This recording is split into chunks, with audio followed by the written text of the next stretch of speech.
celebrating the connection with our pets. This is Animal Radio, featuring your dream team, veterinarian Dr. Debbie White and groomer Joey Villani. And here are your hosts, Hal Abrams and Judy Francis.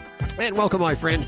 See, Dr. Marty Becker is going to be on the show today talking about laser therapy. I'm not quite sure how that applies. What is laser therapy, Doc?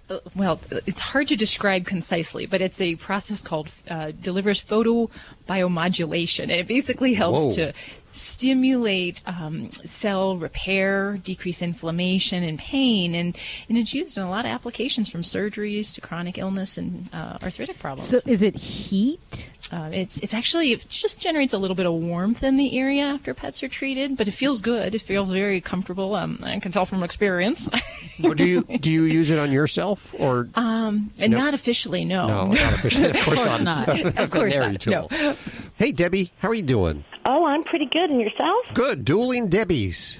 Oh, look out. Like it. Double trouble. What's up? Well, I have a question about bloodhounds. All right. Do you have them?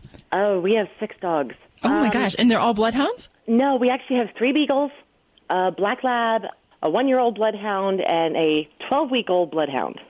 Holy cow, you have a house full. Yeah, plus a 2-year-old, or I mean a 4-year-old and a 6-year-old. Oh, my gosh. Yeah, God help us. Yes. But, so what's going on with your dogs then? My husband wanted to know, are bloodhounds always that affectionate? Because our oldest bloodhound, she is like a lover. It's funny because we'll be cooking, and my husband will actually put an apron on her, and she looks like she's cooking in the kitchen with us. Oh, my gosh. So when you say what's she doing that she's so affectionate? She puts her paws on you and constantly she hugs you. Oh, my goodness. Well, I mean, as a breed, they are a very loving, gentle breed. She may be taking it a little bit too far, perhaps, especially with the jumping, because that can be an undesired attention-seeking behavior that a lot of dogs do just because they want us to be close to them, to be involved, paying attention to them. But in general, yeah, I do find that a lot of our bloodhounds are, in addition to that wonderful baying that they do, now, our there are other big also known because the 12-week-old bloodhound we have, we actually got her from a breeder in Ohio. And I guess her eyelids are brushing her eyes. Ooh, yeah. They can have some real problems with that, where they can have their eyelids surgery rolling. on Tuesday for it. Are they just doing an eye tacking? I believe so. Okay. So we're talking about entropion, which is where the eyelids roll in and actually the hairs will scratch against the cornea surface, causing injury and ulcers. So in a very young pup, just under, just a couple of months of age, often we'll just do a tacking, which is just kind of a quick suturing technique where we just kind of pull the lid and just suture it to the skin lower so that it kind of rolls away from the eye. And this hopefully will give us some time as she grows into her skin folds, so that once that kind of expands and her face grows, we won't hopefully have the same problem. But some dogs do go on later to end up needing more permanent solution of permanent surgery. Okay, and what's your opinion about doing stem cell transplants on dogs? For what purpose? Our black lab, and I swear, all of our dogs must find our house because they have disabilities, and we put all this money out and fix them. But our black lab, at her shoulder, they said there's a growth plate that never fused together. And when she walks bow-legged. Well, she had surgery, and they rounded out those bones at her shoulder, but they said now she has arthritis really bad, and she is on Desiquin and fish oil, but they were talking about doing stem cell. It is a new therapy, and it's not something that that we use as a routine therapy. I actually looked at this for my old lab several years ago, and we were going to do it, but what I didn't like about it is that it did require a tissue harvest. So we had to do a fat tissue harvest, which meant a surgery for her. So I wasn't on game with that. So it may have some place, and if you're going to a facility where they can do this, it would certainly be something to try. But for me, I try some of the more basic therapies before we get to that. Laser therapy can be a wonderful thing for all sorts of different arthritic joint type disorders, and I use that just about every day in my practice for pets, not just post-injury, but also those with chronic arthritis or chronic orthopedic injuries. Yeah, because she did that could be the water therapy, and she's on Desiquin and fish oil, but they said if they do the stem cell, that's something she might need done over and over again, and they wanted $1,500 just for one time to do it.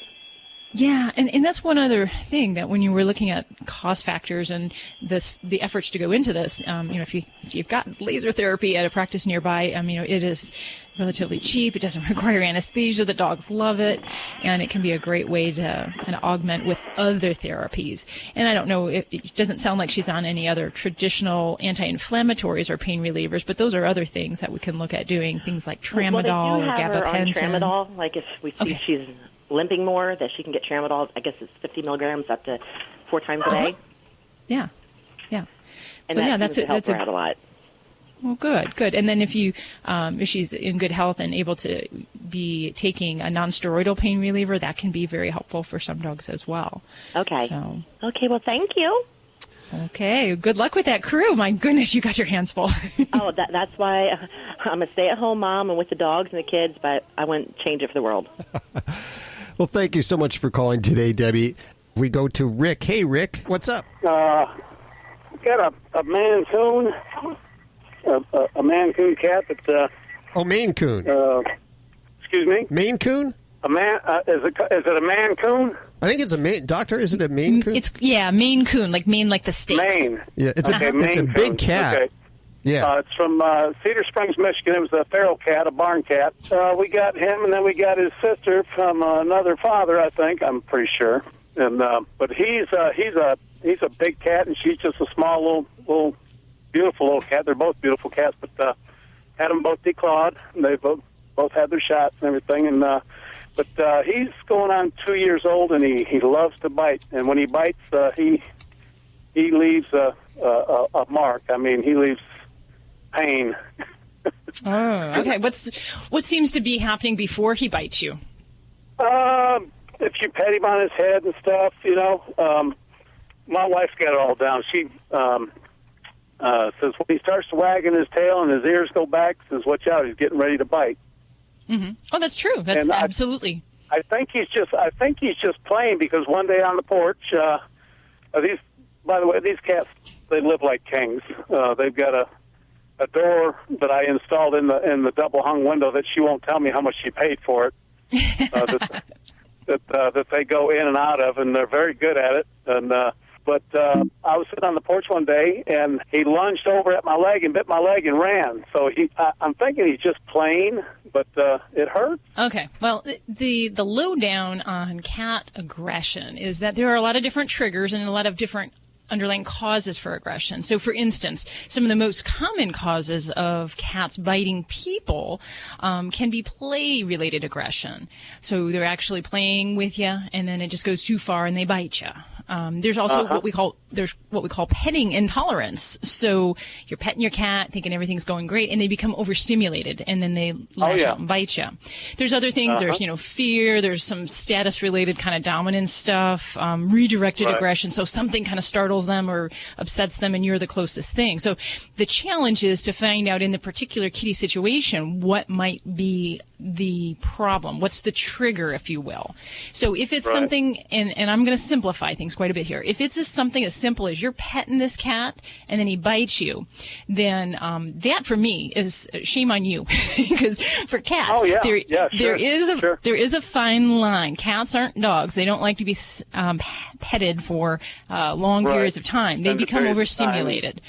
So when your wife says, all these things are physically happening, the tail is swishing back and forth, the ears are going back, the eyes are squinting, is looking side to side, that is your signal that you need to stop. He bit our house, our cleaning lady here a few weeks.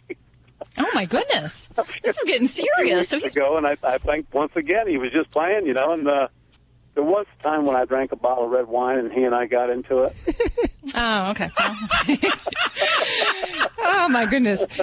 So Rick, I'm going to tell you, the things that you can do to help out the situation are going to be definitely to anticipate what triggers these problems. And you may need to keep a log, keep a track of it in a little notebook, what situations are happening, what happened to the maid before this happened, or is it always when you're like walking down the hallway and he wants attention? And then we have to address those situations. So if a cat is attacking you just hit one of the triggers right there. He'll attack you when you're walking down the hallway. He lunged at my wife one time and left a bruise on her leg. Yep. And you know what? They're very similar in dogs in that they'll do negative behaviors for attention. So he wanted your attention. You probably screamed. You said, hey, stop that. And he got what he wanted. So the trick is for a cat that does that kind of thing, that kind of attacks when you're walking down the hallway, you have to be prepared for a diversion. So we can't discipline cats. And we are. I mean, my wife will bust his ass just as I will, pardon my language.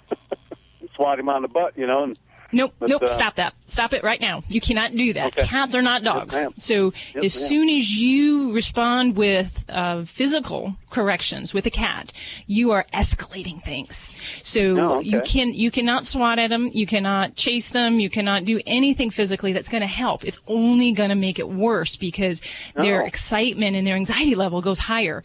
So the strategy that you need to do when you have a cat that is prone to attacking you down the hallway, coming after you, you have to have a redirection. Now, some cats we can do clicker training with, so that if you want to get their attention, you can actually train them to the little clickers and use that as like a food-based reward. So you train them to the clicker at other times, and then you give them a toy or a treat or something like that. And then with time, you repeat that behavior. And you can look at this online. There's some great videos online. It's really quite interesting.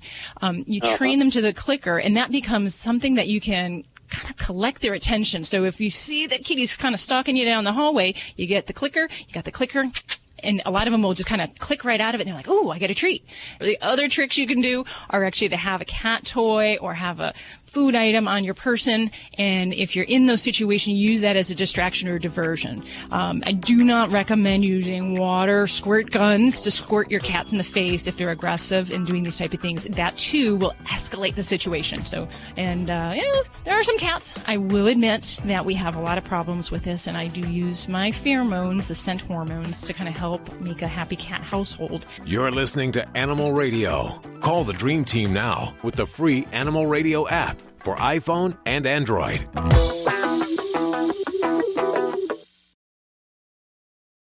Here at Animal Radio, all of us have pets, our very own pets. And whenever we run into a pet product that we just think is exceptional, we want to share it with you. And of course, we use all these products that we talk about. You probably heard us raving about the WizSmart Premium Pee Pads. And in fact, we just got a new puppy and we've been talking about it. But did you know that older dogs, small dogs, and dogs with medical issues could really benefit from having an indoor bathroom? I truly believe that. With all the medical advancements, our dogs are living longer, and we have a lot more senior dogs, and it's nice having a place for them to go indoors. And regardless of your age of your puppy, you know how we leave our dog alone for a little bit, say we're going to be gone just an hour, and something comes up and we're gone 2 or 3 hours? It is so nice to have a place for your dog to go, so you don't have to rush and leave appointments early, and you can let your dog go and not get stressed out because they don't have a place to go and they're waiting for you to come home. Even more, there's studies that suggest that it actually might be better for your dogs to relieve themselves indoors so they don't have to hold it for as long when you're not home. There's potential health risks if they hold it in, urinary tract infections, crystals, stones, as well as behavior problems. Our puppy's 5 months. We've been using them for several months now, and I have to say, they have never once leaked. They don't leak, and my dog can use it several times. It's not one of those real thin ones where as soon as they go, they track it all over the house and you have to pick it up real fast. These you can leave down for several uses, and they do not leak. Yeah, we change ours like once a day. They say it holds up to 8 cups. I believe that. I haven't tested that yet, but I think it's true. We should test that. Now, we haven't tried any of their other stuff. They have top-notch doggy diapers for female dogs and doggy wraps for male dogs. A whole wonderful line of stuff over at WizSmart.com. That's WizSmart.com. WizSmart.com. Hey, this is Paula Poundstone. Wait, I forget where I am. Animal Radio. Animal Radio. I love that. All right. Hey, this is Paula Poundstone on Animal Radio. Spay and neuter your pets or we're going to be eaten alive. This is Animal Radio, baby. Hi, Bob. How are you doing? Oh, not too bad. What's on your mind? My dog, 2 years old, lab mix. Around her tail she's been chewing on it, scratching and all that. She's got it raw with the hair missing. And you said she's losing hair. Is that at like her rump area right in front of the tail? not really on the tail, but where the tail joins the body. Okay, in that vicinity. And is the rest of her fur okay? Any other patterns? No, that's the only bare spot she has. How old is she? She's 2. Well, you're just getting into the fun quieting down years for Labradors. Oh, she's a lot of fun, yeah. Well, I just laugh because I have 2 Labradors and one's perpetually a 2-year-old. So, but with her having that itchiness, does it seem better, worse at any time of the year, or has it been kind of an ongoing issue? It just started like maybe 2 weeks ago. In that area on the kind of the rump, right in front of the tail, that's a prime area for fleas and for flea dermatitis. So I would definitely want to make sure that we're addressing really vigilant flea control, because even one little bite from those critters can send a dog with a flea allergy into the itchies for weeks. So that would be one of the first things I'd want to make sure that we're doing a good flea program with. And you can kind of lift up the hair, and if you kind of push the hair backwards, sometimes you can actually see evidence of fleas, and that may be what we call flea dirt, where you see looks like pepper almost under the hair coat. For the itch. I haven't seen a flea on her at all. Yeah, and it can be hard. I mean, these little guys the fleas are pretty tiny, so you might not see them, but look for that flea dirt. If you see that and you don't see any critters, it means they're still there. Now, outside of fleas, there's a lot of other things we could be looking at, and Labradors are a dog that we see a lot of problems with allergies and skin-related problems of all sorts. So anything from yeast infection in Labradors is very common, but allergies where they're just having almost like a hypersensitivity, where they're scratching, they're itching. For mild itching for allergies, I'm a fan of using, antihistamines. And you'd want to, talk to your veterinarian about the right dosage and so forth. But that would be something like doggy Benadryl. And then ultimately, we might even look at her diet. It's a little less common to have just an all-of-a-sudden problem with a food allergy. But for some dogs, and Labradors are a breed, we can see food allergies where it's things that they eat that actually cause their skin to itch. And it seems kind of crazy, but that is the case in dogs. So sometimes I'll put them on a hypoallergenic diet to help try to manage that itch. But the big thing right now is if she's uncomfortable and she's having a hard time, I'd want to stop that itch, check for fleas, get her on some anti-itch medication, and then probably even some medicated shampoo. But the real big thing is we have to get a look at what's going on in that area. So I would see your veterinarian so they can sample that area and kind of get their eyeballs on it directly so we know which way we want to direct this. Because there's a lot of things we can do to help itching in dogs. Would this dino bite do any good? I'm not a particular fan of Dinovite. I think it has a lot of lofty claims of what it can do, and the only thing I really can say about that product is that it does have a fatty acid component in a multivitamin, which is a good thing in general, but to use that as a source of treatment for a medical problem on its own, I just can't get behind that solely. I think if she's bothered so much with this area, we really need to examine the area kind of directly, and that's going to be the most effective way that we can manage her itch. I don't think a product like that's going to hurt, but I don't think that we should look to that to be our source of the cure for your pet's problem. Now, her food is I pretty much give her that moist and tender. Oh, the semi-moist stuff? Yes. And would that cause any problems? Not that food would directly cause a problem that would result in this, but some dogs, just like people, can be allergic to certain foodstuffs.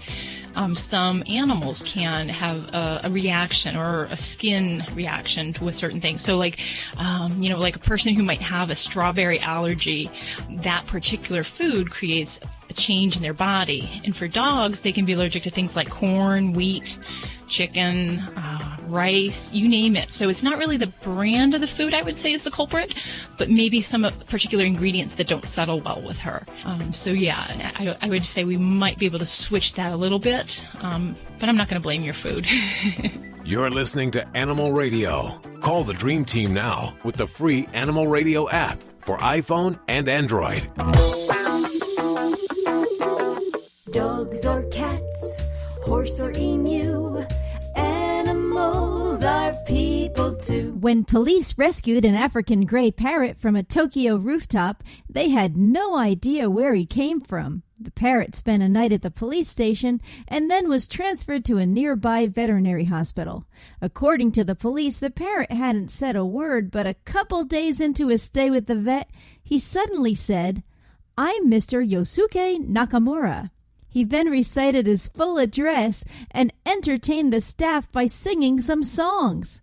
The police checked the address and found Yosuke's very relieved family, who explained that they had been teaching the parrot his name and address for about 2 years, which sounds a lot more useful than Polly Want a Cracker? I'm Britt Savage for Animal Radio. Animals are people too. Animal Radio. Hi, this is Steve Garvey on Animal Radio. Remember to spay and neuter your animals. Thank you. How would you like to save money on nearly all your prescription drugs? We've set up a special toll-free number for the RX Outreach Program. They're a nonprofit company whose mission it is to make prescription drugs more affordable to the masses. They don't take insurance, and in many cases, your prescriptions are even cheaper than your co-pays. They carry thousands of different prescription drugs, so whatever you're taking, there's a good chance they have it. No coupons are required, and this is not a discount card. It is pure savings on your prescription drugs. They specialize in generic meds for any chronic health needs you have. Call with your prescription and find out for free how little you can pay for your prescription drugs. Remember, we don't take insurance, so call right now. 800-689-0143. 800-689-0143. 800-689-0143. That's 800-689-0143. This is an Animal Radio News Update. I'm Tammy Trujillo. The new dog flu virus continues to make its way throughout the Midwest, and it's made more than 1,000 dogs sick. It's a strain of flu that experts say likely came from Asia, and since dogs here in the U.S. have never been exposed to it before, they have no immunity to it. The symptoms are very similar to the ones we get with the flu: coughing, nasal discharge, fever, and a loss of appetite. It's thought to be spread through nose-to-nose contact with other dogs, so dog guardians are warned to keep dogs on a leash and avoid dog parks if they're really crowded, especially if your dog is very young or very old and may have a compromised immune system. Humans can't catch the dog flu. There is a vaccine for the previous strain, H3N8, but not for this new one. A few drug companies are working on one, but it could be as long as 6 months before it's available. A warning about Dynamic Pet Products' real ham bone for dogs. A man in Salem, Oregon, Rodney Canute, says the product killed his dog, Teddy. He says he and his wife bought the ham bone at Walmart and that Teddy loved it and was having a great time gnawing and chewing on it. They took it away from him, though, when they saw part of the bone.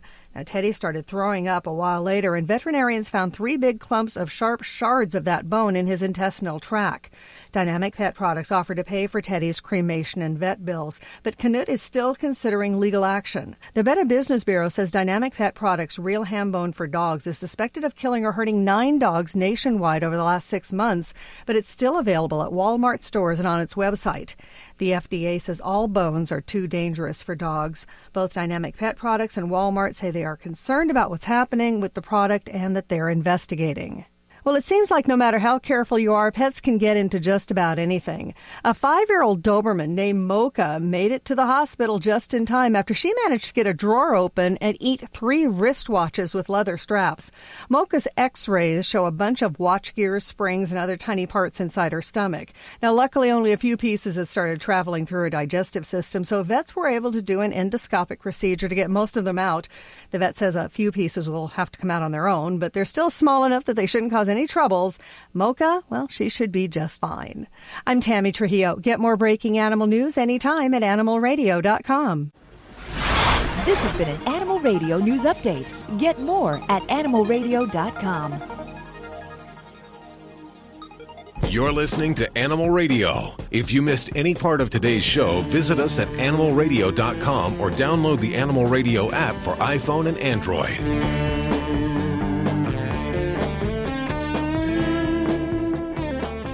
It's hero time on Animal Radio, And we go to the phones where we have Lynn Willett. She's joining us from Milwaukee, where she is a police dispatcher. Hi, Lynn. How are you? I'm fine. How are you? Splendid, especially now that I've heard your story. It just warms the cockles of my heart. You're a police dispatcher in Milwaukee. You got a call one night. Tell us about this special call. Well, it was an unfortunate call about checking on a person who hadn't been heard from in several days, and when the officers went, they discovered that he had passed away. And one of the first things the officers asked for was animal control to come and pick up the German Shepard that was there. Oh, so the dog was still there, just hanging with him, huh? He had been in there with him for days and days. Wow. Mm-hmm. And so did you have to get animal control down there to pick up the dog? Sure, I called him and told him the situation and asked him to come pick him up. And then after I went home, I just couldn't stop thinking about him. I thought, what's going to happen to that dog? That man loved that dog. Uh-huh. And I kind of knew that there probably wasn't a lot of family because we had received several requests to check on the same person in the past, and the calls generally came from his pretty elderly mother. So I contacted her to find out if there was anyone that would be able to take the dog out of the pound, and she was so distraught about the dog, she was worried and said, where is he, and is he okay? And she was just so upset about where he was. And I told her where he was, and I asked if there was anyone else that could take him, and she said no. And I said, well, I'll go and, find out what happens from here. And when I went to the pound, they pretty much said if there isn't any family to take him, after about 7 days, he gets put on the list for euthanasia. And I felt so bad. I thought, just because his owner had passed away doesn't really necessarily mean he should die. And I knew that he was a purebred German Shepherd, so I thought, well, a German Shepherd rescue group wouldn't let him just go. I'll contact some rescue groups. What's his name, by the way? I hate referring to him as just him. I'm sorry, Sergeant Roscoe. Sergeant Roscoe. Sergeant Roscoe. Although I think, after he was 10 at the time, and I think he felt a little bit bad about still being just a sergeant. So when he did end up coming home, I promoted him to major. Oh, good for you. So you were unable to find a German Shepherd rescue or shelter that would take him? He was 10, and he also had health problems. He was on quite a bit of medication, and they were telling me we need to take dogs that we can adopt out again. We're not sanctuaries. And then, but when I had called the mother back, Bob's mother, to let her know that I was going to be working on it, she said, well, you're bringing him to the funeral, aren't you? And I said, what? and she said, well, he has to be there. He was Bob's best friend. He must. Wow. And I said, well, I'll see what I can do. And I called the pound, and they said, well, you can't just pick him up and take him to the funeral and bring him back. It's not like a library. So I thought, to ensure that nothing was going to happen to him in the meantime, and to be able to bring him to the funeral, I went and filled out the adoption papers. Yourself. But I thought I would still work on trying to find some rescues, because I had lost a dog not too long before that, and I didn't really feel ready for a dog. I just didn't want Sergeant Roscoe to die. So I filled out the papers and went to pick him up, and I had never met him before, and I was in a room, and they brought him in, and I was so nervous. I felt like I was going on a first date. I thought, what if he doesn't like me? But he just walked right in and looked me right in the face. And he knew. I was like, he knew what he was there for, because he pretty much just went up to the front of the room and laid down by the head of the coffin. Oh, wow. And was there the whole time. And I was just, when I got home, and then I had met Bob's mother, and she is just adorably sweet. She's just this tiny little, very sweet woman. And when I brought Roscoe home after the funeral, I was looking at him like, what is all over you? And I looked and he had red lipstick marks all over his head from where Virginia had kept kissing him. Well, didn't she want to take the dog at one point? She said she would take the dog, but she lived in a retirement home, and she's about 4 feet tall, maybe, and he's a 110-pound German Shepard. And I thought, there's no way they're going to allow him in your retirement home. Yeah. So then I kept working on trying to call rescues, and after a couple days, I realized that there really probably wasn't going to be a place that would take him.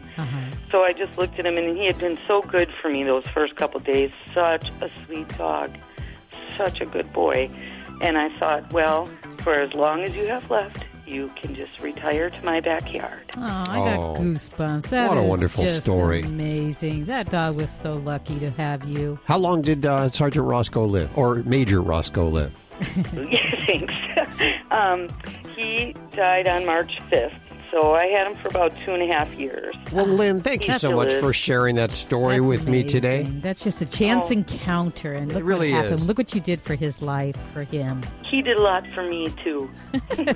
Who was the hero there? The dog might have been the hero. It was a win-win situation for both of them. I'll tell you that right now. Yeah. You're listening to Animal Radio. Call the Dream Team now with the free Animal Radio app for iPhone and Android.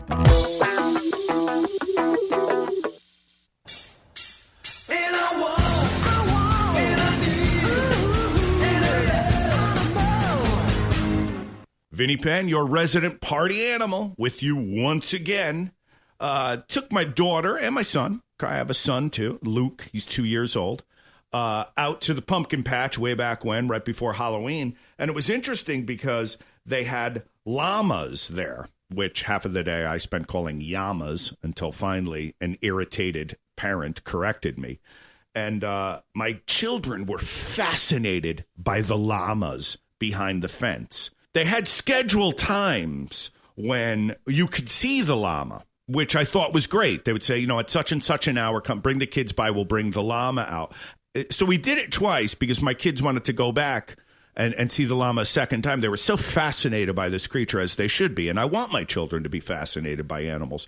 But it seemed as if the pumpkin patch scheduled the times that the llama would come out with his bowel movement times, because every time the llama came out, it defecated right in front of all of the children and parents. Couldn't they kind of get a better handle on exactly when the llama would be having a bathroom break and bring him out afterwards? No matter how cute I tried to cover it up, I'm like, well, look, Luke, there's the mama llama. Ooh. This is Animal Radio. Life can be full of risks. One thing you shouldn't take a risk with ever is your family's health insurance. If you're self-employed or you now need affordable health insurance, you need to make this free call right now and see how the Health Insurance Helpline can help you get it. 800-472-0658. 800-472-0658. 800-472-0658. That's 800-472-0658. Don't forget, you can get your fix of Animal Radio anytime you want with the Animal Radio app for iPhone and Android. It's made possible by Fear-Free Happy Homes, helping your pets live their happiest, healthiest, fullest lives at home, at the vet, and everywhere in between. Thanks, Fear-Free, for underwriting Animal Radio. You're listening to Animal Radio.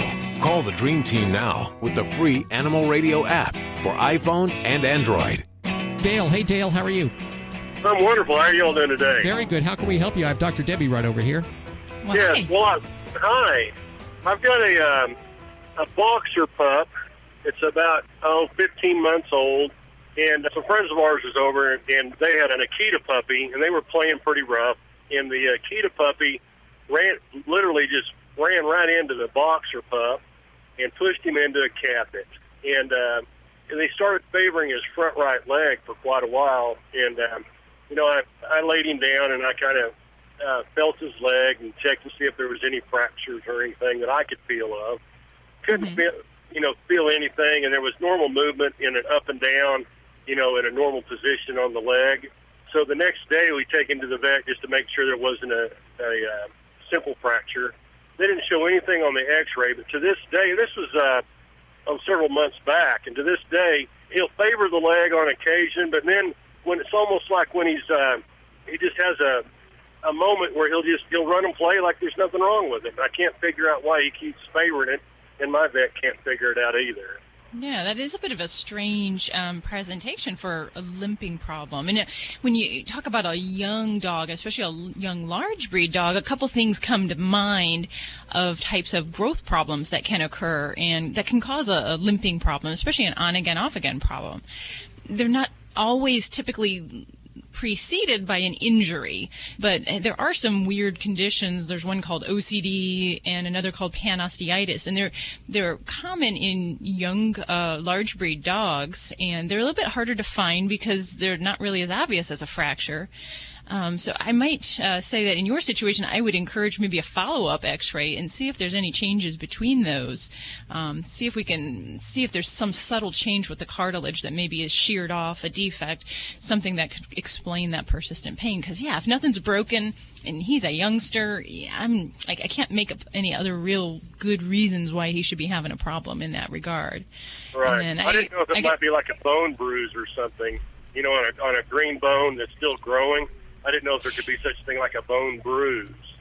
Well, they can get bone cysts and kind of like inclusion cysts inside the parts of the long bones. And that might not be something that was readily apparent the first time, right after the injury, but that's where shooting another x-ray at this point might be worthwhile to see. Because you can get changes like that in a bone after some kind of injury. So, I think that would probably be the best thing I'd encourage it is to just take another peek at it. And then has your puppy been on any kind of pain relief? Did they prescribe an anti-inflammatory of any sort? Yeah, an anti-inflammatory. It's crazy because after we put him on the anti-inflammatory, he still kind of favored it for a little while. But then, he'd be laying down, and then the next thing we know, he'll see something, he'll jump up and run around like it's nothing. So I don't know if it's it's like I told my wife. I wonder if he's doing it for a sympathy trip. Well, I always say never underestimate the power of adrenaline, especially in a young dog, because I have dogs come to my office and they may be limping, not walking at home, and they come in and their tail's wagging and they're dancing around. So that once that adrenaline kicks in, boy, that limp can kind of fade away, and they may be thinking about the rabbit they're chasing or the other fun on the other side of the door that they're going to have. So. Can you actually train your dog to limp? Give them... No, seriously. Oh, sure. I would think that if they get the sympathy vote when they're limping, that they might actually do that. Maybe I could go to Hollywood and they might need a limping dog if we could get him a movie role.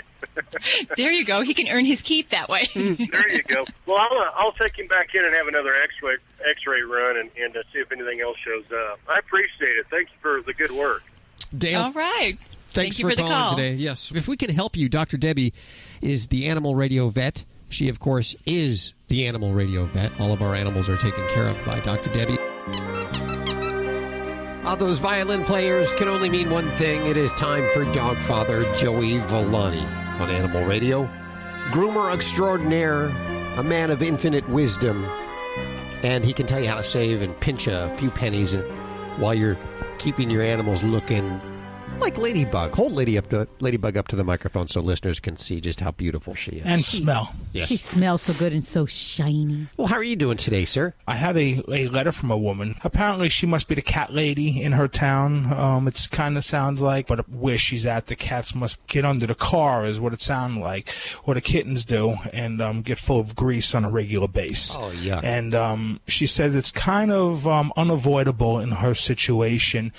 She's been using Dawn dish detergent to clean them, wants to know how safe it is because she has noticed noticing now that the cats are having flakiness.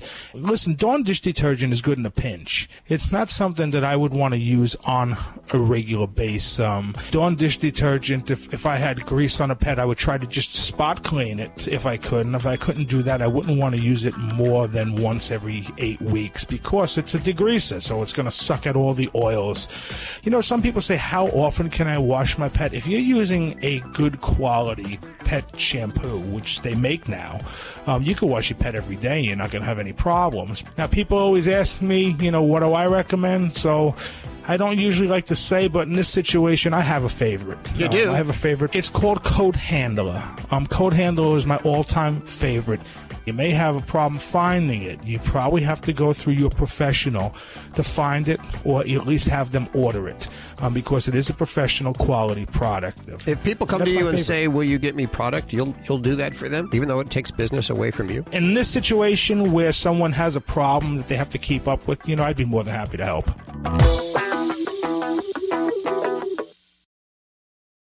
If you're living with diabetes and using insulin, you know the pain of pricking your fingers over and over again. Ouch! Well, by wearing a small remote device called a continuous glucose monitor, or CGM, you can reduce the pain of pricking your fingers. If you administer insulin 3 or more times per day or use an insulin pump, call now and learn how a CGM can help you. Painless. No more pricking my finger. No finger pricks. Convenience. They delivered it free and they took care of all the paperwork. You can reduce pain right away. Plus, it's accurate, easy to use, and helps you spend more time in range. And if you have insurance, you can get a new CGM at little or no out-of-pocket cost. Call now and get free shipping of your new CGM. Plus, we'll bill your insurance for you. 800-785-1673. 800-785-1673. 800-785-1673. That's 800-785-1673.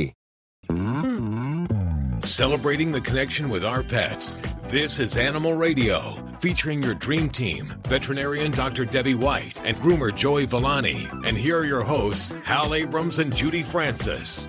Dr. Marty Becker is with us this hour. I believe we're going to be talking about laser therapy. Is that correct, Doc? Yeah, when I practice now, I have one in my pocket. It looks like a taser. A laser? You carry one of these lasers in your pocket? Wow. Yeah. If you saw me on the street, you'd probably think, have second thoughts if you were going to attack me, because it looks about the same size. But if I gave it to you, it'd probably make you go to sleep. Wow, I really pictured one of these things like a big X-ray machine or something like that. But apparently, this thing's about the size of an iPhone 6 Plus. Okay, laser therapy on the way with Dr. Marty Becker. Let's go to your calls. Let's go to Carla. Hi, Carla. How are you? I'm doing well. How are you? Good. Where are you calling from today? From San Luis Obispo, California. Oh, just right down the street, probably listening on KVEC. How can we help you? So I have a 5-year-old Jack Russell, Ace. And I don't even know where to start. He has a few training abilities, but I don't know. He just what abilities? I mean, he's trained a little bit. Okay. So he responds to a few treat-related commands. But as far as some of the, like, whenever we have a guest over, I mean, he just does the jumping thing where he just can't stop. And I don't really know where to begin to get him, trained. Okay, when he's jumping on people, what's his general, actions? What's his demeanor? Is he wanting attention? Is he aggressive? Oh no, he's happy. Yeah, he wants attention, and he's really excited. And do you have other dogs, or is it just him? No, just Ace. All righty. Well, is he neutered? Is he intact? He is intact. Okay. And do you have any unwanted sexual behaviors with this fella? Well, sure, yeah. Sometimes he starts the naughty stuff, and so. What's he doing? Okay, you got to spill the beans here. Got to have full truth. Yeah, no, well, he'll do like the humping on the leg, and. On your legs or on? No, never to me. And. On the guest legs? Sometimes, yeah, on the guest legs. Awkward. So, yeah, awkward. But okay. Usually it's like if the guest, because I was saying, tell him no, but the guest will be a little, he'll be a little, or if, the guest, they won't want to be too demanding on my dog. And so, but he's pretty, he's pretty good at listening to my directions. Okay. All right. So if we're addressing unwanted jumping as a behavioral problem, the first thing that I always like to point out is it's always better to avoid this behavior from starting in the first place. So when we have puppies and they're all excited, we want to hug them and snuggle them, we let them jump up on our legs. So we need to know that as a young pup, this is a behavior we don't want to mistakenly encourage because of course we enjoy seeing our dogs and we want them to come by us and we like giving them that positive attention.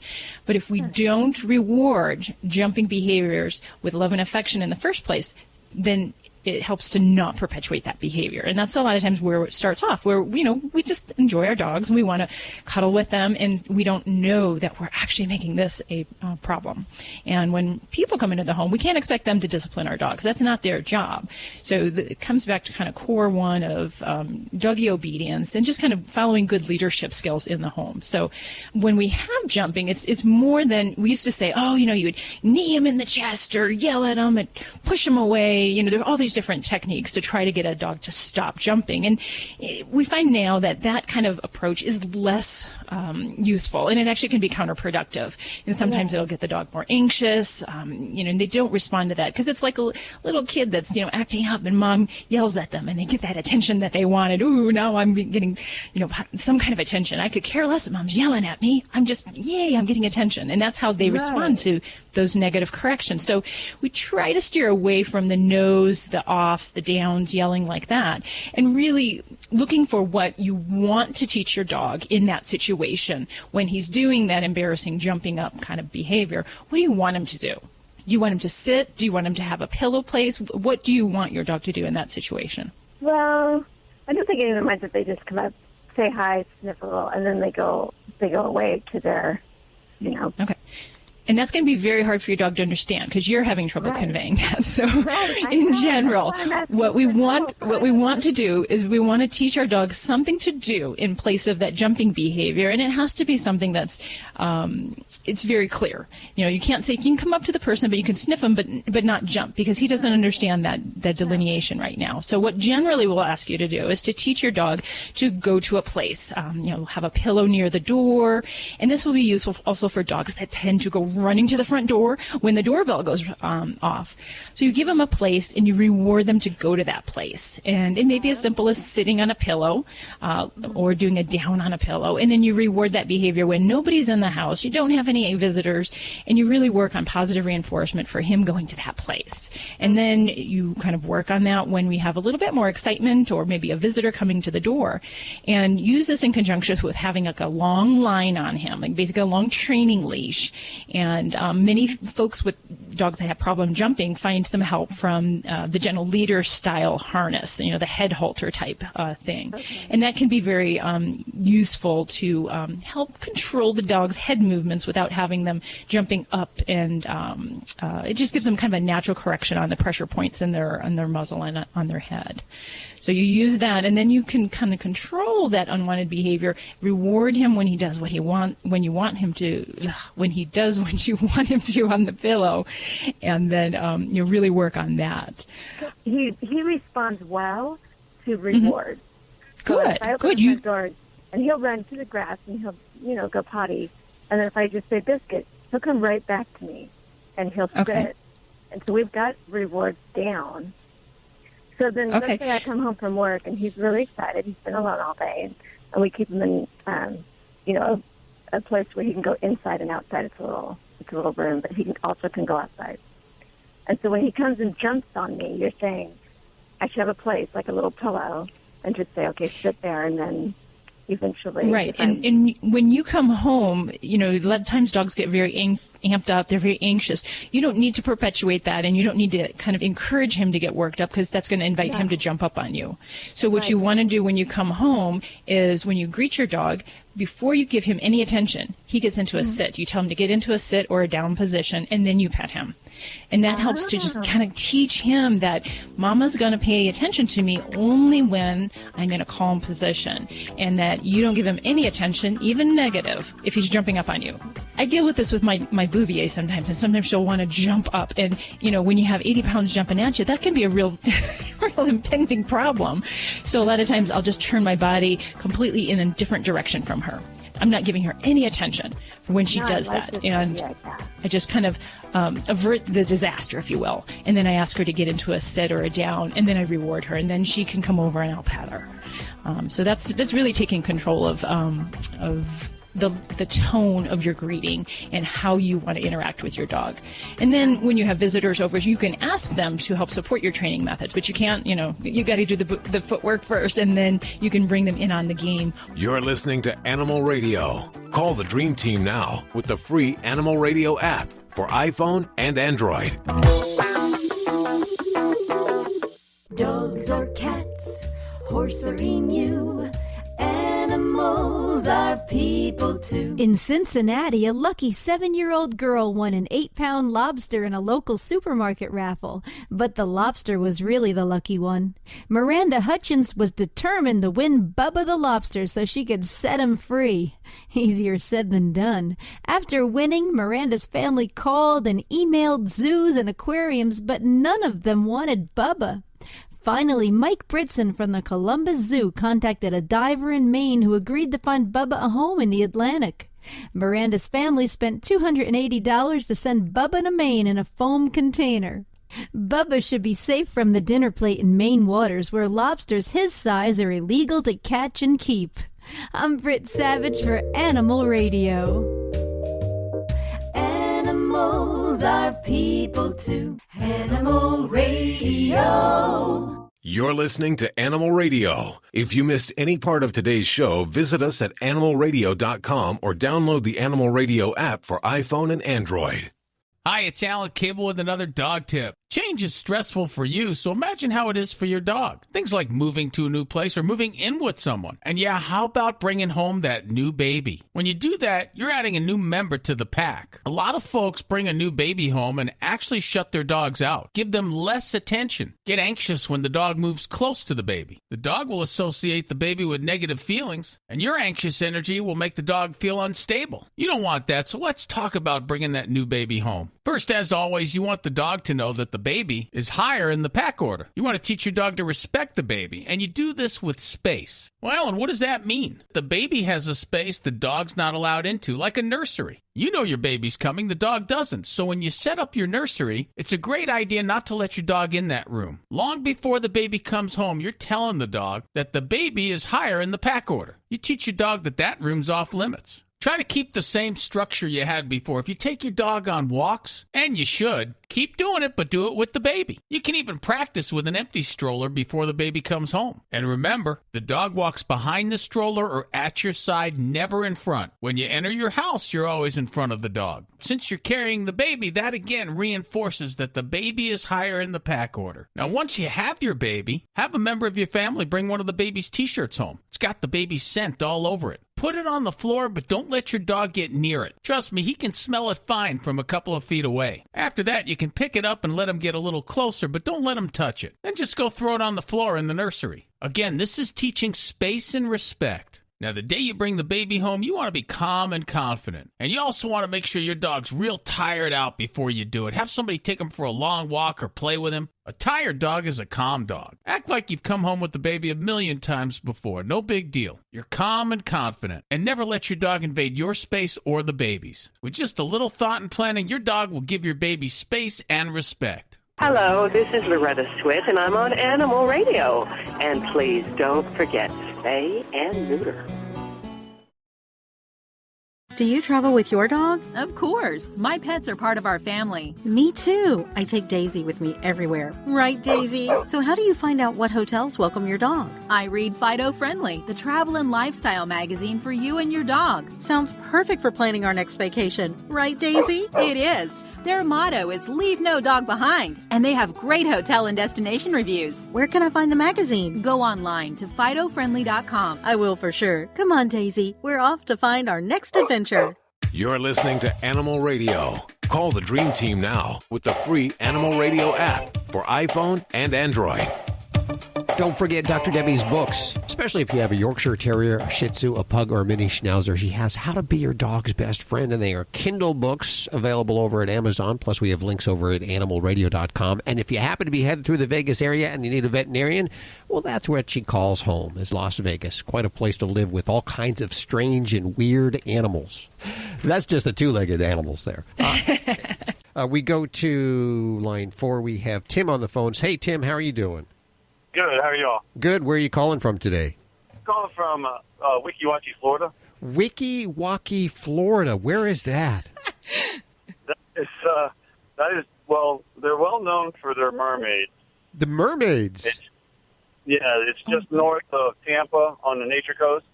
You know what? We're about 45, 50 miles or so north of Tampa. I want to come visit. Sounds like fun. All you have to say is mermaids. Come on down. We have a tale of a time. A tale of a time. Wow. Great. Okay. Well, now what's going on with your animals? All right. I've got this dog. He's a year old, and his mama was 100% boxer, and then she got tagged by some neighborhood dog. We're not sure. The people we got him off of, a friend of mine that actually. Friend of my son's that he plays football with. So, he's a decent looking dog. He's got a good demeanor to him as far as he's nice. He's real laid back. Well, he's not really actually laid back. That's a misquote. He is not as hyper as you would think he would be as a full blooded, full on boxer, 100%. But he's got that. He's got that activity to him. He loves to run and play with the other 3-year-old dog that we have. But, man, I mean, he's got this ism about him that he loves to dig trenches. I want to think he's back with Snoopy and back in World War I and going up against the Red Baron, except instead of flying his doghouse, all right, he's on the ground. He's a trench dog, He's a trench dog. So he digs these trenches, I swear. And this dog's small. I mean, he's, like I said, he's 1 year old, so he's only about probably about 18, 20, 22 inches tall, and I think he's about done with the length of growing and, height and stuff. He's kind of long, he's pretty long, a little bit longer than he is tall. But so I cannot break him of digging holes. So I don't know, is there some kind of magic solution? I wave a wand and he's not, digging anymore, or do I have to wait? Oh, if it was only that easy. But before we get into the how-tos, I want to ask you, how does he spend his day? Is he inside, outside? Does he do both? That'll help you out. No, he's an outside dog. My wife, and she's allergic to dogs as far as the dandruff and all that stuff. So no, they're outside dogs. They are, because we live in a rural area. And we have 2.5 acres for them to just have just a field day on and dig as many holes as they want. Of course, I don't want it, but anyways, no, we have a lot of problems. We have, like I said, 2.5 acres, and it's down here in Florida, sand. So he's not digging through. I think maybe we need to move to Idaho or somewhere, Montana, where we get some granite. So he's not digging so well. All right. Well, let's get to it here, Tim, because the reality is that when we talk about digging and excessive digging behaviors in dogs, the first thing we realize is that it is completely normal dog behavior to dig holes. It is part of what they do. It's part of what they enjoy. A lot of dogs just get enjoyment from it. So when we're trying to curb this behavior, we may not ever be able to stop it, but we're trying to find the appropriate situation where he can dig. And and dissuade him from digging in those inappropriate situations. And I'll be honest, in a dog that has free rein outside in that kind of area, it is going to be very difficult to stop this behavior, because the core ways that we deal with this are we're going to basically want to give an appropriate site for this digging and deter him from digging in those other areas, as well as giving supervision so it does not occur. So if he's outside and kind of doing his own thing in this area, it's going to be very hard to provide that supervision that we need to correct the behavior as it's happening. So the ways that we can try, so if there is a way to keep his environment, typically I would tell people to keep the dog indoors where you can supervise, and I understand if the allergies make that hard, but whether we provide a dog run, something where we do have a concrete or a different surface where digging behaviors cannot happen when he's in that area, and then teaching him basically to an appropriate digging site. And this is going to be something like, providing like a small doggy pool or a sandbox with a substrate like dirt or sand, where we can encourage him to dig, and we reward that behavior. So that might be something like, putting a rawhide bone or a dog toy and burying it in that area. And then once he finds it, by digging it out, you praise him, reward him, oh, good boy, and then you give him snacks, you give him treats. So you teach him that this is the place where this is going to happen, and then we're going to try to deter him from those other areas by keeping him confined. You can try putting down deterrents. You can put like chicken wire down below the ground. Some people will put either slate rock or some form of flat concrete rocks along the areas where that might be occurring. But it's going to be very hard on 2 acres to provide enough deterrence in that whole realm. The other thing we combine all this with is providing more outlets for activity. So getting him out, going jogging, going running, playing retrieving games, things to get the energy level out. Because a lot of times, let's face it, digging is a way how dogs pass the time. And when they're bored, it's something fun to do. So if we try to burn that energy candle down a little bit, that'll help to take some of that drive that might go into the digging behavior. Instead of us giving him a TV remote for entertainment, we have to take him up and see the mermaids or something. Take him up there and show him the mermaid park. Hey, I want to come there and see the mermaids. You come down, we'll schedule a time, we'll all 3 go. How would you like to save money on nearly all your prescription drugs? We've set up a special toll-free number for the RX Outreach Program. They're a nonprofit company whose mission it is to make prescription drugs more affordable to the masses. They don't take insurance, and in many cases, your prescriptions are even cheaper than your co-pays. They carry thousands of different prescription drugs, so whatever you're taking, there's a good chance they have it. No coupons are required, and this is not a discount card. It is pure savings on your prescription drugs. They specialize in generic meds for any chronic health needs you have. Call with your prescription and find out for free how little you can pay for your prescription drugs. Remember, we don't take insurance, so call right now. 800-689-0143. 800-689-0143. 800-689-0143. That's 800-689-0143. You're listening to Animal Radio. Find us at animalradio.com. Log on, learn more. This is an Animal Radio News Update. I'm Tammy Trujillo. Well, anybody who has a dog knows they will pretty much chew on anything they can get a hold of. But this story underscores how careful we need to be around them. Luna, a 2-year-old golden retriever in Glenwood City, Wisconsin, somehow got a hold of pieces of gum containing xylitol. She suffered severe liver damage and had to be euthanized. Luna had found a pack of icebreaker lemon-flavored gum and chewed it open. Now, xylitol is found in all sorts of things, including sugar-free gum, sugar-free vitamins, toothpaste, dental floss, nasal sprays, and even in some baked goods. If a dog gets even as little as you'd find in a couple of pieces of gum, it can result in severe hypoglycemia, causing a life-threatening drop in blood sugar and liver failure. It's another reason to check the ingredients on the things you buy and keep ones that can be dangerous out of the reach of your pets. Well, a pet could be just what the doctor ordered if you're trying to deal with stress. Now, even fish can have a positive effect on people being able to relax and calm down, which is why so many doctors' offices have fish tanks. I had never thought of that. Many studies are backing up the beneficial effects of being around animals and their ability to lower heart rate and blood pressure. In one study, children with autism showed a 43% reduction in anxiety when they had a pet guinea pig in the classroom. In a study detailed in Science magazine recently, researchers found that dog guardians' brains received a dose of the love hormone oxytocin when they stared into their pet's eyes. Now, this response may be part of why being around animals makes most of us feel so good. Another big factor may be that animals, unlike people, don't judge us. Okay, this is brilliant. A pet store in Brazil teamed up with local shelters recently and secretly put rescue animals in place of the pricey purebred animals it usually sells, and even better, offered them free to anyone who fell in love with them. People shopping for a pet had no idea that the animals they were looking at were homeless, and they were shocked when they found out that they could take them home at no cost. Customers quickly began to realize that there is no difference between a purebred animal and a rescue animal.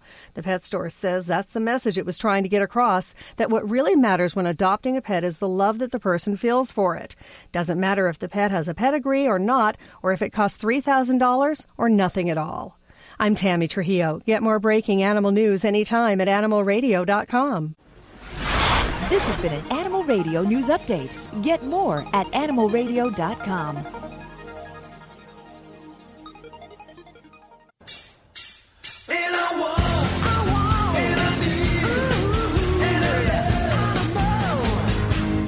Vinny Penn, your resident party animal, coming at you with the party animal segment on Animal Radio.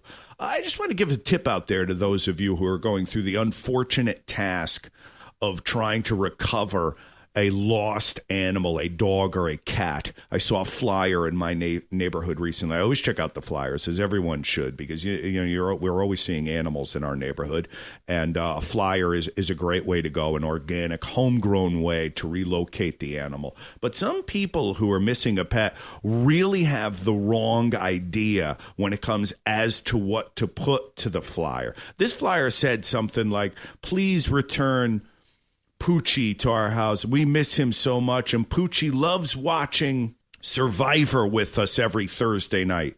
Well, am I supposed to go home and dress up like Jeff Probst now and walk up and down the street and hope that Poochie sees me? How is our knowing what Poochie's favorite television show is going to help us find your dog? Be a little smarter when it comes to the flyers, people.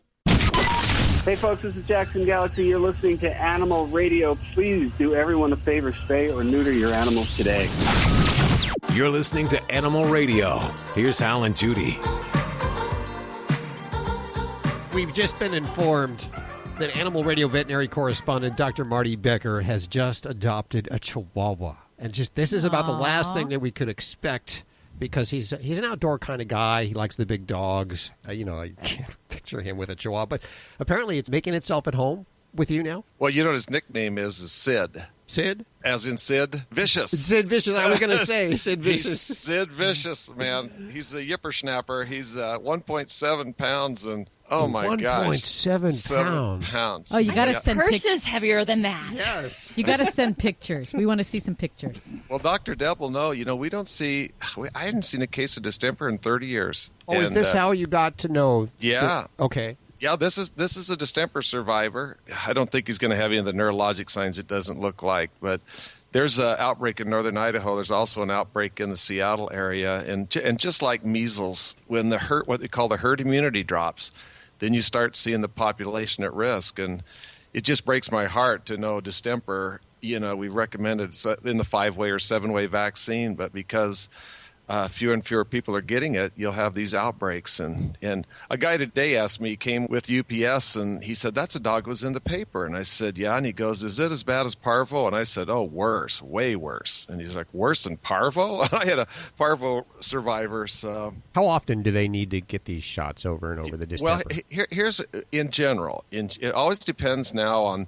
We used to give them like a trained monkey could give vaccines years ago. It was the same. Everybody got the same vaccine every year, and now it's based on the species, the breed, the current age, the lifestyle, and any emerging risks in the community. So for this little guy, I'll get a set of 3 shots. and then he'll last one about 16 weeks. And then usually what we do is we boost some about a year of age in about another year, and then about every 3 years thereafter. Now, and Dr. Deb's probably talked about this, you can do vaccine titers. The price has come down a lot, but you can't let this immunity drop. This happened years ago in Finland where they had stopped kind of giving vaccines. The herd immunity dropped and here came distemper, roared in, and kind of like what happened in 1980 with parvo, there were tens of thousands of dogs died of distemper. So we don't want that to happen here. No, absolutely not. Well, that's not why I have you here today. I wanted to talk about this laser therapy, which it seems to be all the rage now. And you actually have in your pocket today one of these laser therapy devices, which is about the size of an iPhone. What do you use them for? Yeah, I'll tell you, I've been a proponent of laser early on. I've never used a cutting laser. So some of my surgeon friends use a laser that actually in place of a scalpel. So you can use a cutting laser. There's other lasers called a class 4 laser, and they're a hot laser, a warm laser. But these carts tend to be big. They tend to be something that's on wheels that has a kind of a large cord and head on it. Uh-huh. And you use those you can use them for arthritis. You can use them for wounds that won't heal. You can use it post-surgically instead of getting that swelling on the stitches, the redness and the swelling. You can use it for edema, like after a dental procedure. This one been using lately is a class 2 laser. It's a cold laser, so you don't have to wear eye protection. Be careful with the eye protection with it. But here's the crazy thing. I was actually down in California this weekend, and I had a dog come in that was in a lot of pain it was a Shih Tzu cross that had been mauled by a pit bull, in a lot of pain. I just took this laser. It's called Erchonia, Erchonia. Uh-huh. So I took the laser, and it's the only. They have a patent on projecting a laser in 2 parallel beams. So it looks like, depending on how close you have it to the source, it can be 2 inches long, those 2 parallel beams, or it can be 20 feet long. But I just put it on that dog's back, and within about 2 or 3 minutes, all that pain subsided. So the shivering, shaking had subsided, and this gets even better. We had a large police dog come in, 140-pound German Shepard, supposed to be muzzled by its owner, which is also the officer. Last time it was seen for perianal fistulas, which is a really painful condition in the rear of the dog. It took 3 people to hold the dog down in lateral recumbency to check its anus. So this time I said, let's don't muzzle a dog. Let's give the dog a lot of treats. Let's do a fear-free visit. So had the pheromones, played the music, hit him with the laser, and we were able to do it with the officer just holding him in the head. I was giving him easy cheese, smoked cheddar, and bacon flavor, and a veterinarian and a technician on the back. But here's the thing Dr. Deb's going to love. We look back in the chart. This dog's been seen there for 3 years. Its resting heart rate was always in the 138 to 145 range. Its resting heart rate on Saturday using the laser was 84. Wow. So it's neat that you can use it to calm, to treat pain, to overstimulate the parasympathetic nervous system and cause this flood of endorphins. I had a cat, and I'll end with this story. There was a cat there, 15-year-old cat, and it's normally the cats do 3 things. They fight, they take flight, or they freeze. And vets in the past have just loved cats that froze. Like, why can't they all just freeze like this, not knowing that they're scared to death and think if they don't move, nobody will see them. But he normally would just fly around the room and then get in a hidden corner and twitch his tail, ready to protect himself. And I hit him with the laser, and then I put a product called Clipnosis on him. And Clipnosis is developed at the Ohio State University's College of Veterinary Medicine to mimic what a mother cat, the queen, does when he picks up kittens. The cat just laid down on the table, started kneading with his paws and purring. Wow. And he's like, what did you just do to this cat? And it's just neat. There's these tools, and you can see it. I mean, you can literally see it right before your eyes. See that cat calm down. See that dog calm down. See that swelling go down. We have a class 4 laser, so we use it for just about anything from feather picking birds to post-surgery, orthopedic injury, cruciate ligament rupture, just you name it. It has a wide variety of applications. Well, I'm just so amazed at all this new technology. Dr. Marty Becker, if there's something brand new in the market, you're the guy that's going to bring it to us. Hey, if I get mauled up here by this 1.7-pound chihuahua, you guys have blood on your hands.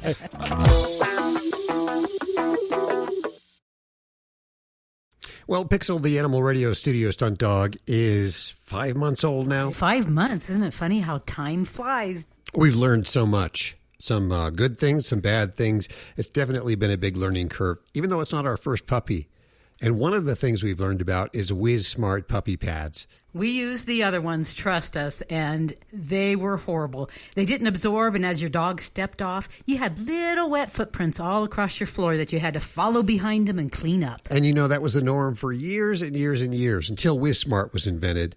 I found out they're made from upcycled materials, deconstructed, and of course, unused diapers. Now, when Pixel goes to the bathroom, she keeps her paws dry, and she doesn't track around the house, and she can use the same pad all day long. This is a really thick pad that holds about 8 cups. Now, I haven't measured it yet, but I can tell you that Pixel uses one a day. So all day long, she uses one pad. It dries immediately. It does not smell. These are definitely premium puppy pads that you should check out. And of course, you know, everything we talk about, we try here. You know, you keep saying puppy pads, but they're great for older dogs, too, for senior dogs. Yeah. And, you know, even for all dogs, like in the winter, if you live where there's snow, you can put the pads down. They're great all year round for dogs of all ages. The folks over at WizSmart wanted us to tell you about their new Essentials line, giving you premium pad quality with a lower price. It's coming out this summer. Yeah, but you forgot to mention it's their charcoal essential pad. This is a special pad. Yeah, I hear that charcoal absorbs liquid like magic. Here's the website, WizSmart.com. That's WIZSMART.com. I think you'll be pretty pleased with what you see. Yeah, do it for your pups and do it for yourself. WizSmart.com. That's WIZSMART.com. And follow them on Facebook and Instagram.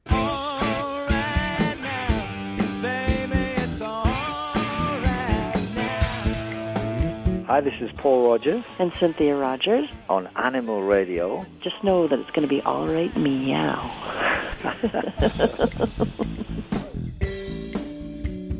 You're listening to Animal Radio. If you missed any part of today's show, visit us at animalradio.com or download the Animal Radio app for iPhone and Android. There are so many ways to stay in touch with Animal Radio during the week. We hope you're with us during the week and not just on the weekends. Of course, the Animal Radio app for iPhone and Android is a great way to stay in touch with us, and it's a free download. And it has so much information, so many resources, even has brand new news features which have all the recalls, any important information that may be critical to you and your pet, as well as you can listen to the show. Hey, Karen, how are you doing? Good, how are you? Very good. Where are you today? I'm in Wyoming right now. Lovely Wyoming. How can we help you? I have a Min Pin. It's 4 years old, female. She's fixed. We drive truck, and she gets really aggressive when we try to get out of the truck at the same time.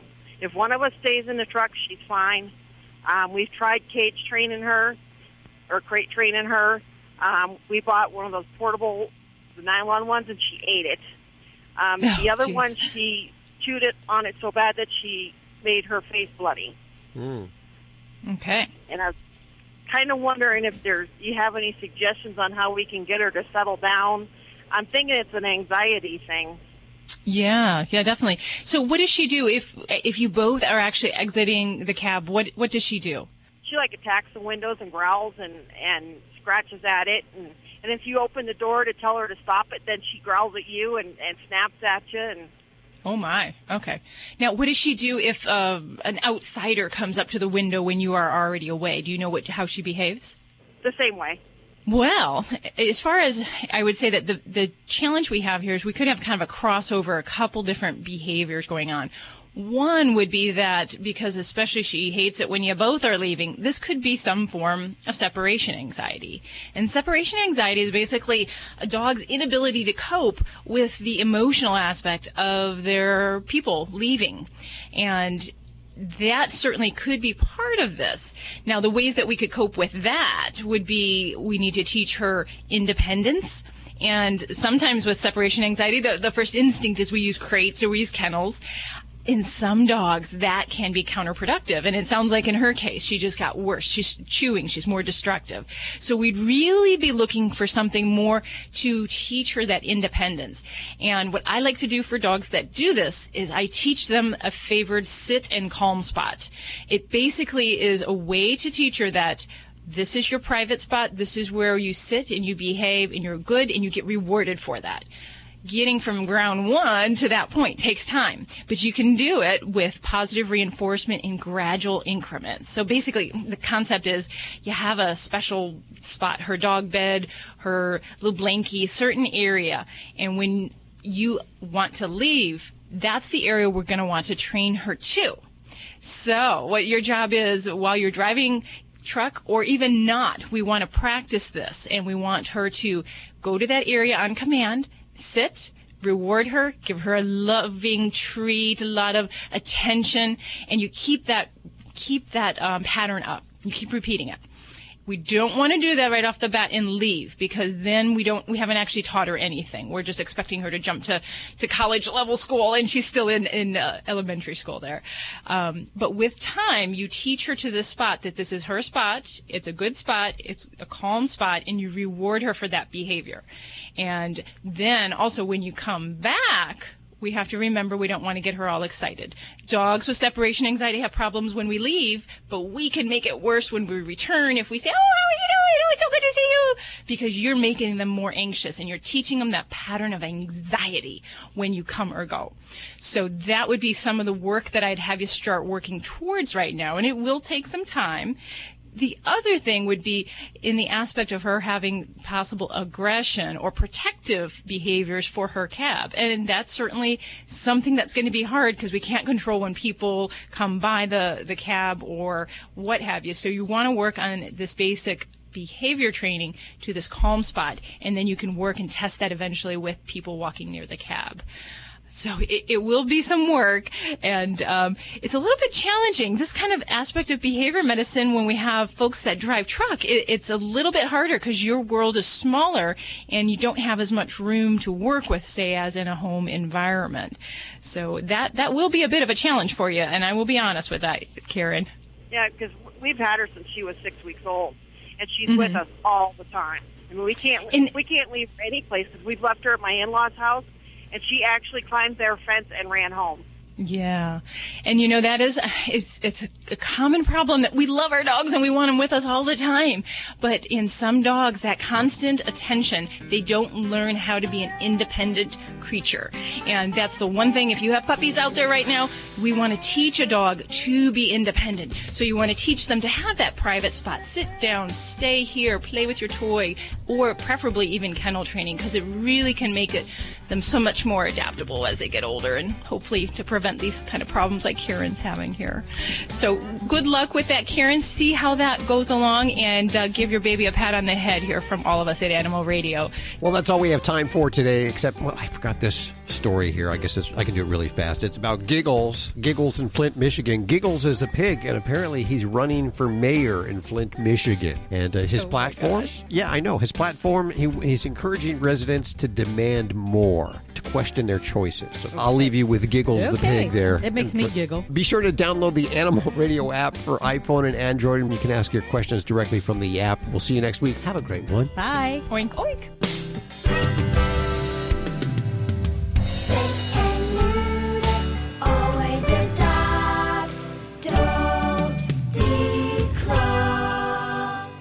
This is Animal Radio Network.